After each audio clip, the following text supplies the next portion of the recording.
Today's video is going to be a little bit off topic from the usual things I'm discussing typically on this channel, but there's a better chance than average, I think, that it might relate to at least some people who watch these videos, and I hope it helps even one person out there. If it does, then I'll be glad I made this video.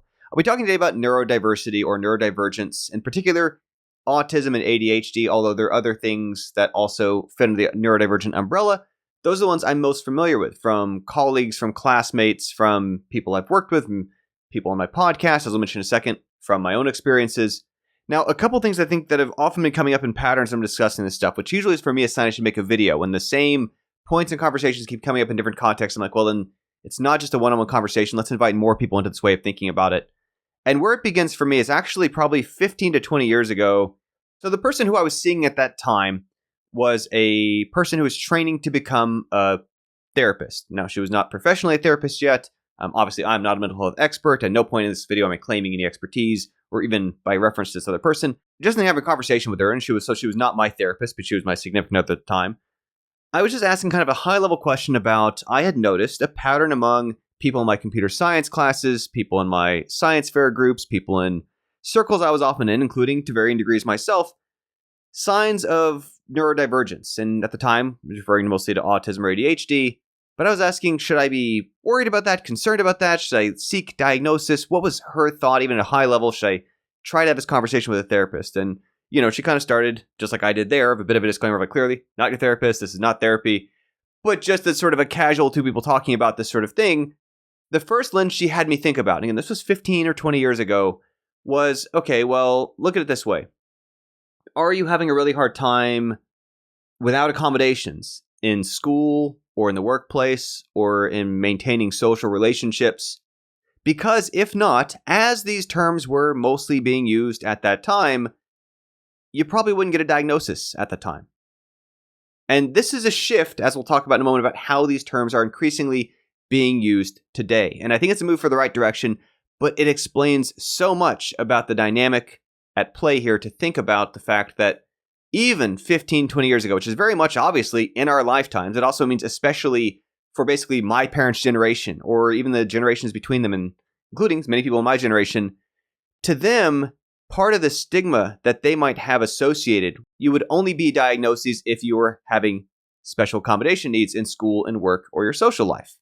Now, in my case, I had been thriving in school. I'd been thriving in work. I'd been fluent as anybody could tell in my social life. Now, what wasn't obvious was that in various ways I'd figured out coping mechanisms for myself, different practices that were effective for helping me either maintain my attention or masking, as we'll talk about more in a moment too, basically copying behaviors of other people who were socially more fluent. And to me, it just seemed natural to, well, there's something I'm not good at. Can I use my way of thinking to get better at it by paying attention to what others are doing? But at the time, basically, she was like, well, if it didn't have those situations relevant to me, then, well, didn't seem worth looking into. Now, what changed over time, and I first noticed this, we probably, 6 months ago, obviously for every single month, I have a guest speaker on the Home Team Game Dev podcast. They guest speak for Home Team Game Dev, members on Zoom. Months later, as episodes go live.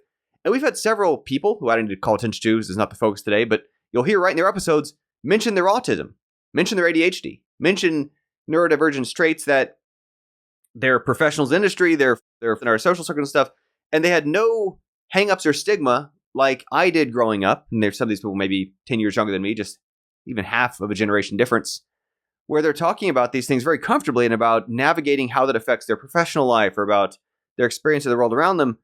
And that helped me get more comfortable looking back into it and realizing that increasingly the way people have been shifting and using these terms, and again, not a mental health expert, a lot of folks have kind of attached to these terms realizing whether or not I was or wasn't able to get decent grades in classroom without accommodations, or hold down a job with a decent sort of salary earnings for my background, or whatever, it was still a useful term to identify a set of community, a set of people whose experiences might relate to how we experience reality around us, about how we navigate emotional processing, how we navigate learning differently, how we have to, have we found strategies that helped us stay on focus, and can you utilize those for yourself, and so on, as a means of figuring out, okay, well, you and I think in a similar way that's useful for us to know whether or not we needed these things for accommodations.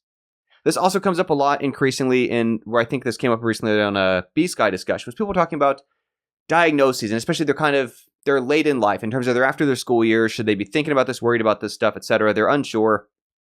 And part of that dialogue that came up was, well, for getting out of the two types of neurodivergence I'm mostly familiar with, for ADHD, there are potentially some very real advantages to diagnosis in terms of access to prescriptions, in terms of therapists having context, in terms of recognition of just ways that it's going to affect their life and so on. So there are very tangible ways that can actually help someone get help to be more effective in things they're wanting to do if that's relevant in their case. And obviously, medicine's not relevant for everybody. That's why they're professionals prescribing this stuff, not me. Now, in the case of an autism diagnosis, this is a particularly different maybe lens on the diagnostic stuff, where it could still be a case of money and trouble and going through a variety of tests to try to get diagnosed if you want to be formally diagnosed. And to be clear, I'm not formally diagnosed in either. We'll get to in a moment why I'm pretty sure self-diagnosing is fine in my case for what my level of these things is. But in the case of autism, it can actually, in some cases, be a downside of it might affect someone. And I think I heard friends who experience her concerns about it was that it can affect custody. It can affect getting into different countries. It might be discriminated against in certain work circles. There's just things that can make it harder to have on someone's sort of official record of medical history. And unlike the ADHD case where I prescribe something, in autism, that's not something we prescribe something for in most cases. Now, again, I'm not trying to say that it's never useful to have a diagnosis. I am trying to say that there might be cons potentially outweighing some pros in that kind of case that increasingly people are aware of. And so for that, one way that I figured out the autism side was there's a thing called RADS-R, RAADS-R. It's a self-diagnosed sort of or self-administered exam. It's online. It's free. You'll find sources with a lot more information about that I can provide here. It can be done like in one sitting, which all makes it pretty accessible. And to be clear, it is not an official diagnosis unless there's a clinician involved. You'll see more information on pages about it. But it gives you a clear score where I think there's a threshold about 65 points. If you are below that, probably not autism diagnosed. Above that probably could be if you were pursuing a diagnosis.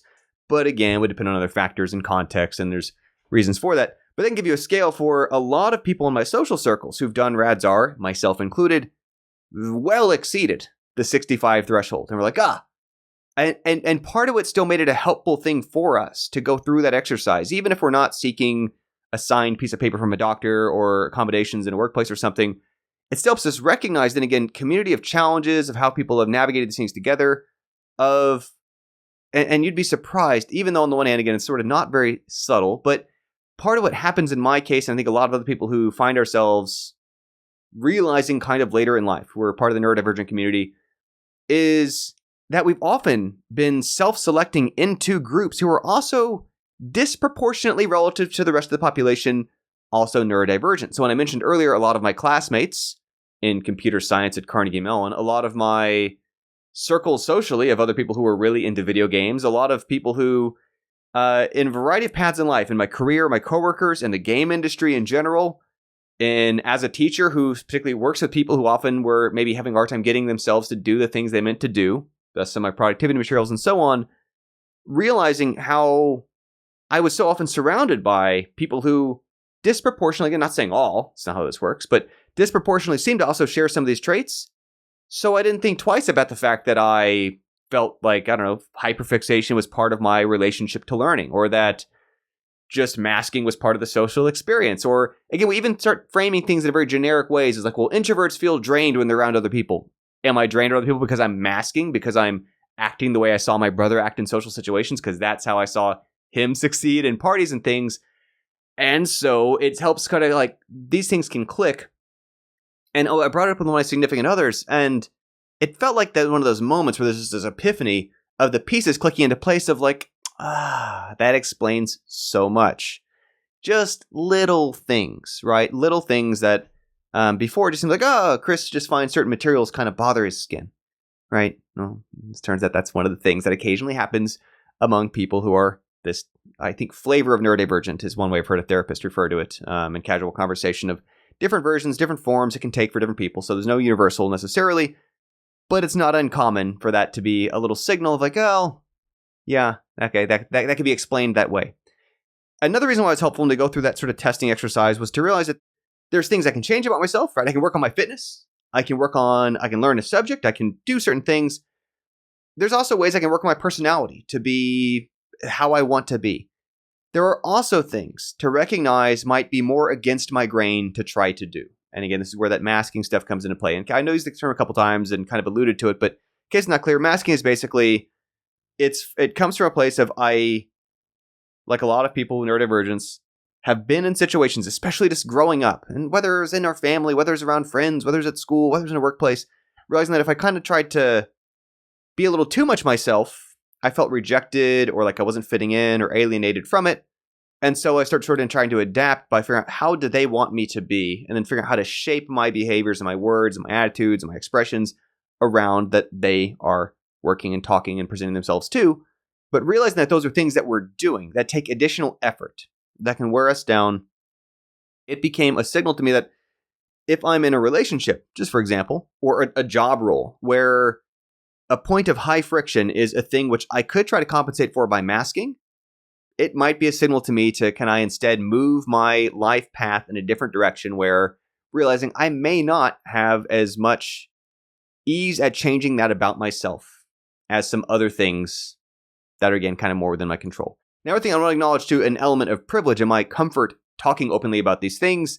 I have had, thankfully, kind of an absurd level of external validation in my life, of external successes in terms of best-selling iPhone games, involvement as a designer on a game in the Smithsonian. There's an asteroid in the main belt named after me from my science fair work. It's on the first Forbes Under 30 list. I'm not worried, right, about someone thinking that I'm not capable of things because I've got lots of things I can point to externally to justify, like, nah, see, I did that stuff. But it is a thing where I know for some people it's a concern about, is the stigma associated or someone's expectations of me going to change in a way of if I mention that, if I become aware of that, if it gets in my head, is it going to affect someone else not giving me an opportunity? And again, this is one of the concerns about discrimination, about how we talk about these things. If we surface it to others, is it going to hurt us? Is it going to cause us harm? And again, this is where even the generational shift and how often these terms came up is a reason why, just as an example of how neurodivergence to me has been a useful label, in contrast to I often don't use autism outside the kind of context of this video for discussing my own experiences, is I know, again, a generation ago, it was basically only really used if someone was struggling in school or in work or other kind of situations. At least that was what I heard, again, secondhand here. And so, for example, someone in my family wanted to watch Big Bang Theory with me, and it's not a show I would have picked, but the reason why my family mentioned it was because it reminded them of me. Okay, sure, let's watch it. And, and I sort of helped explain the reason why this show might remind them of me is that these actors are portraying a Hollywood characterized version of neurodivergent people, which are disproportionately a larger part of the population among, sometimes in some circles, science and engineering types, which includes people from my field, people from my background, colleagues, classmates of mine, myself. And so even if what they're presenting is, it's a dramatization, it's a fiction, and there's lots of characters of varying degrees of how they're represented in mass media, but neurodivergence I found was a way to help explain why that might remind them of me. Now, another reason why neurodivergent label I find very helpful, right? And in case it's not clear from how that term is being used, it's presented as it's a difference. It's not a defect. It is, I'm this way, you're that way. I'm not trying to be that way. I'm not saying you shouldn't be the way you are. I'm saying that there are things that come more naturally or more difficult, perhaps in my emotional regulation, in my learning, in my whatever, just different from somebody else's. I'm going to work around that. I'm going to understand that. I'm going to respect you being the way you are. You got to respect me the way that I am. Constructively as a team, collectively, we can accomplish great things all together. It is one of these kind of celebrating differences sort of thing. A bit like how, in my pre-algebra teacher in 7th grade, he was a bit of an older guy even then. So by now, generation and a half ago. But he talked about he was a left-handed kid and they tried to force him to write right-handed. And he wasn't as good at it. And then he got bad penmanship grades and he struggled at doing other things because he just had to struggle to try to write right-handed as a left-handed person. That's a difference that I've appreciated about the term. Now, on the ADHD side, which again is different from autism, there's often a overlap, not always, in these. And it's also where one of the reasons too why a diagnosis or talking with a therapist or professional mental health person could be useful. And this is one of the dangers of, I'm doing it here, right? YouTube conversations, TikTok conversations, Twitter conversations, just people who we don't know. We're not experts. We're just trying to navigate life ourselves and socially and what we've heard and pass along things that were helpful to us. is that one of the things that can happen is kind of the WebMD effect, where if you read about problems, you might be like, oh, shoot, I have that because I'm seeing that. And that occasionally resonates with me, but it's about a varying degree. And one of the things that can happen is that we might misclassify one thing as another. We might think I have, and so I'm a family member, a bit distant by now, but I think, what is it, cystic fibrosis or Ehlers-Danlos, EDS, I think, potentially have some overlapping factors. And that if someone doesn't have a professional helping them gauge what's going on, they might think they have one, but they actually have the other, which could then lead to, when a doctor's asking you questions about getting context in your situation, having some wrong information because it didn't come from a source who understands, who took the time and the years to understand numbers. Anyway, just to say, again, ADHD, and that one thing is better understood, takes less explanation, I think, for most of the crowd, because I've heard those terms much longer in my life. That is something where the way I first figured that out on my side, because I didn't find an equivalent like the RADS artist to do at home, what I did was, for years, I've been doing things that worked for me in terms of my studying practice, in terms of my product development, in terms of running my own business, keep myself on task when I'm alone. And then several years ago, helped realize that I had members who were struggling with those kind of challenges, who were working on games, and not everybody, but some people. Part of the way they came to Home Team Game Dev was that they had done some, like, they could do tutorials alone, they could tinker on projects independently, but they kind of fell off. They had a hard time following through on longer schedules, had a hard time staying on task when no one else was kind of involved in it. And so the finding practice that helped me in helping to train others in that, what I eventually was realizing was that I was producing material to help people stay on task, whose attention was maybe deviating, or to connect threads over time so that the little tasks that they're doing add up. And that became my productivity material, right? That's my getyourselftodothings.com, ebook, audiobook, video course of the project planning stuff. That's where all that came from. And when I started putting that stuff out there, that's when I first started seeing. I was getting reviews and feedback on Udemy and on Gumroad and on Amazon and in messages and in emails. And this is not an exact quote. Exact quotes are on that page. This is me paraphrasing. I have a long family history of ADHD, and this was helpful for me. Or I've got a lot of symptoms related to ADHD, etc. And that's when I started wondering, well, first of all, I'm not comfortable fronting those quotes. Unless I verify with a mental health person, I'm not misusing these attributions. I don't want to present like I'm presenting some sort of medical alternative or anything to getting therapy, to getting medication if someone needs it. That's not what I'm out here to try to do. Paid to consult with a mental health expert who told me totally okay to use these quotes in this way. Here's some notes to add to the page, etc. Did those things. In the process, basically figured out sort of the good news, bad news. Good news is this was helping people have these challenges because these are good practices people who have ADHD.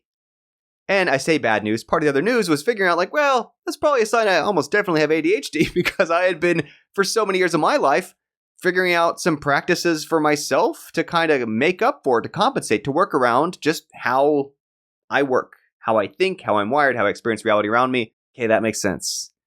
Got it. So that's why that's going on there. So anyway, that helped me understand that as a lens on myself, on my processing information, and so on. When I say that these things help us give us a lens into understanding our connection to other material, how it's useful to us, to see that resonance, to hear about these sort of terms, to add these to the vocabulary, to be able to relate to somebody else and trade strategies, can make a difference for us. So that's why it's been helpful to me to think about these things. I'm not saying it's helpful or right for you. I don't know you. Even if I did, I still cannot diagnose you, etc. But hopefully those thoughts have been helpful to somebody out there in making sense of their situation. And again, I'll also reassure part of what I found from those podcasters, people on the podcast in industry, talking about their experiences with ADHD or autism or both, has been a realization of how we are not alone in navigating these things. We are in pretty good company. Now, one of their challenges that, again, especially at least my current age, I'm about 40, in case it's not obvious. One of the current kind of challenges for this stuff is that, again, generationally, older, younger, depending on where someone's from, which circles they're in, it may or may not still be kind of more stigmatized with them. They may or may not still have different associations. And this is where I remember probably 10 years ago, I met some people. They were friends of mine. Talking to one of their parents, they started to wonder if my mom was autistic from some things I had said, and I took offense to this at the time. Right, I wasn't equipped with these things we're talking about today to realize that it's neurodivergence is a thing. And I was like, well, she couldn't be. She got good grades in school. She reads a lot. Like that doesn't fit my mental model for what in terms of the behavior and life situation.